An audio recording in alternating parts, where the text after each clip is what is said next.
So, a couple months ago, I released an updated version of my very first Disney animation discussion thing. And so now it's time for me to release the second part. This portion is, to me, the best of the best of Disney animation, or some of it. This is the classic stuff, either Pinocchio, Snow White, Cinderella, the greats. For this little intro, I just wanted to talk to you about the process of doing this. What I did was I looked at the list of animated films and I pretty much watched them in chronological order. But for the early films, and I think this is what really made this special for me, was I would watch the movie and then I would watch the making of. Most of these films have maybe a half an hour featurette about how they made these films, and they go into the artistry and the technicality of these films, and it really made me appreciate them, even the ones that weren't my favorite. It was so rewarding, and it really made me appreciate these movies so much more, and really appreciate the animators especially. These are my favorites of the golden era, and a lot of them mean a lot to me, and they really have stuck with me even more than 2 years later. So I'm really grateful that I started this project because it really opened my eyes to a lot of the Disney movies that I just wasn't that familiar with. So without further ado, here is Disney Animation, The Golden Era Part 2. Thanks for watching. Welcome back to the Golden Era. Let's get right to it. Number 7, Cinderella. Cinderella is the movie that cemented the Disney princess trope, and it is probably the quintessential Disney princess movie.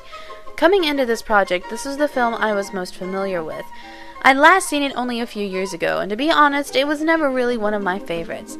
However, watching it this time gave me a new appreciation for the film. The film is no doubt beautiful. The soft animation is what Disney films knew how to do best. It's seamless and just pretty.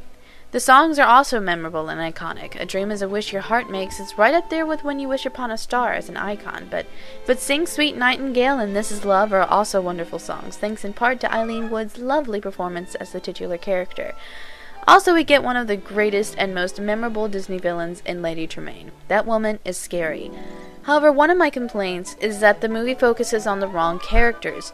Instead of developing Cinderella and the prince, multiple scenes are spent focusing solely on the mice and on the king. While I enjoy those scenes, I felt as though they weren't necessary to the story. I wanted to know more about Cinderella, and I wanted to know more about the prince.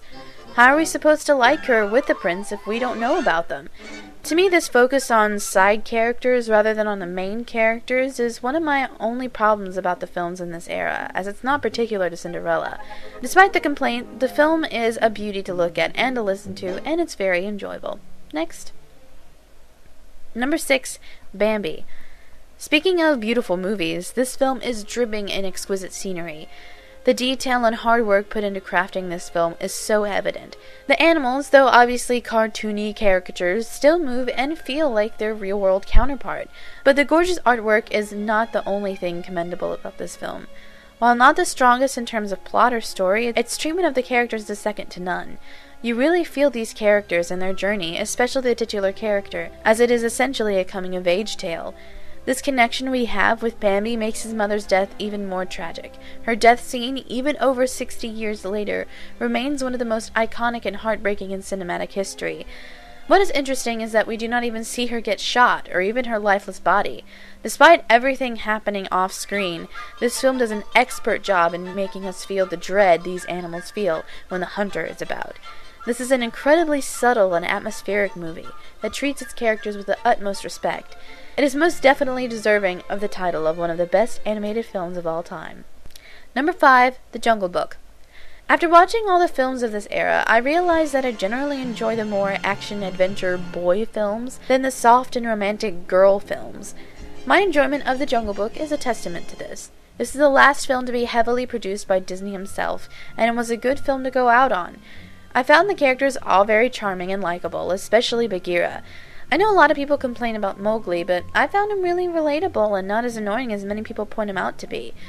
The villains in this film are also great. Ka is perfectly slithery and slimy, with Trust in Me just bringing his creepiness up tenfold.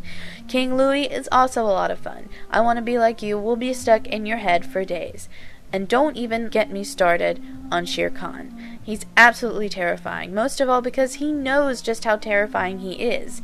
He's so calm about it, and that's what makes him scarier. The music is also great, thanks mostly to the Sherman Brothers.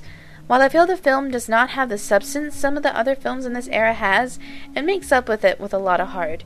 It's a fun, extremely enjoyable film, and it closed this era of Disney films on a high note. Number 4, Sleeping Beauty. How I feel about Sleeping Beauty often fluctuates. Sometimes I see how skillfully and gorgeously this film was crafted, from the tapestry-like backgrounds to the flawless and oftentimes scary animation to the beautiful Tchaikovsky-inspired songs. Though other times I see a film whose tulies are seriously lacking. I can most definitely say that Aurora is my least favorite Disney princess, mostly due to the fact that she's barely on the screen. In her defense, half of the movie she's unconscious, but the other half she is not. She just seems like the stereotypical pretty princess, and Prince Philip is not much better. While he improves upon the two previous princes by leaps and bounds, he ultimately ends up rather boring. That said, I cannot help but like this movie. While we don't really know the leads, they really aren't on screen that much, and the characters that are on screen are pretty much fantastic. The three fairies are hilarious and endearing, each in different ways. Merryweather is my girl, just saying. And I don't even need to mention Maleficent. She is the Disney villain, and deservedly so. She's terrifyingly wicked, menacing, and scary. And can we talk about how exciting the climax is? It's iconic for a reason. While I do have my misgivings about the film, the sheer artistry and the prose far outweigh the cons. It's a beautiful piece of art that has certainly earned its place as a Disney classic. Number 3, Peter Pan. When I said that I liked the boy movies better than the girl movies, this goes doubly for Peter Pan. Watching this film, I was never bored, not for a second. It's wonderfully animated and charming in presentation. I found pretty much every character very likable and charming. The film struck a good balance between splitting screen time between the hero and the villain, because, let's face it, this movie is nothing without its villain. Captain Hook is one of the greatest Disney villains, and has become the template for what I like to call the campy villain. Unlike his darker counterparts like Maleficent or Judge Frollo, Hook is the type of villain who you know is evil, but is not afraid to deliver a good laugh or two.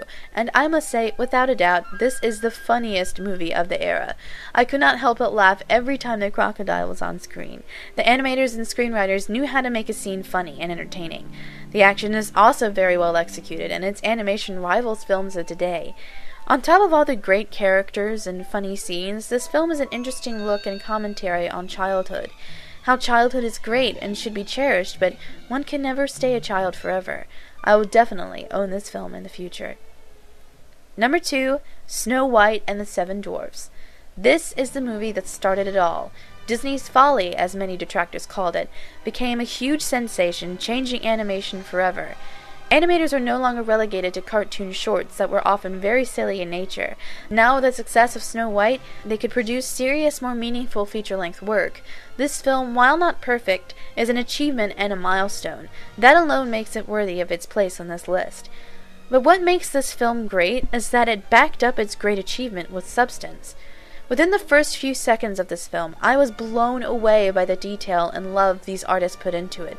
All I could do was stare in awe at the beautifully executed animation, constantly asking myself, was this really made in the 30s?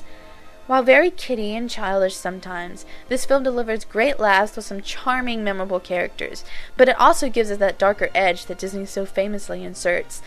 The scenes in the forest, the witch's transformation and her eventual demise, and especially Snow White's vigil, provide for some wonderfully darker moments set against an otherwise light and pretty film. I respect this film supremely, and I will happily watch it again and again, not just because of how important this film is, but also because it's just a good movie. And, number 1, Pinocchio. When preparing this list, it was hard to pinpoint which film I wanted to put on the top spot. I love so many of these movies that the decision was certainly a tough one. What made me choose Pinocchio, it turns out, was pretty simple. This is the one that stuck with me the most. Every time I think about this film, a smile involuntarily creeps onto my face. What Snow White started in terms of animation, Pinocchio improved upon exponentially. This is a gorgeously animated film that was treated with the utmost love and care. I was just astounded by the realness and the detail that went into crafting this movie. Even unrealistic characters like Jiminy and Pinocchio were treated with such care that these characters really felt real. The film is very light and fun when it wants to be, but there's always a foreboding and ominous feeling underpinned within it.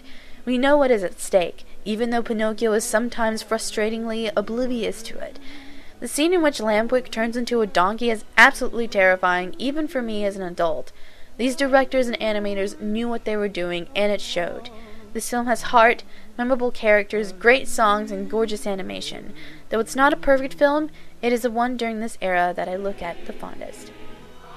This era was absolutely eye-opening to me. It made me truly appreciate the Disney brand so much more than I possibly thought I could. It was an extremely rewarding experience, and I cannot help but wonder what would have happened had Disney not gone on to live a decade or two longer. I wonder how that would have affected the future films released after his death. Though it feels like he was taken from us too soon, he left behind a gorgeous and meaningful legacy that became the template for everyone to follow. So for that, thank you, Walt Disney. And thank you for watching. Stay tuned as I move on to the post-Walt era, the dark ages of Disney animation.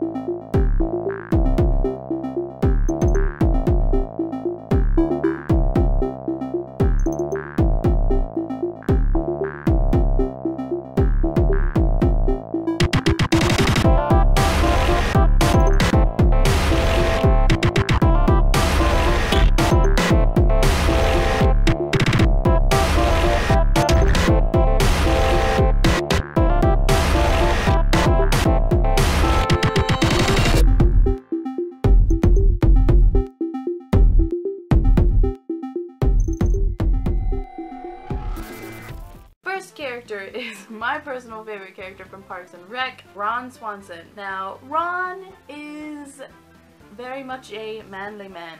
He likes red meat, he does not like girly things, and he's just very staunch and very set in his ways, but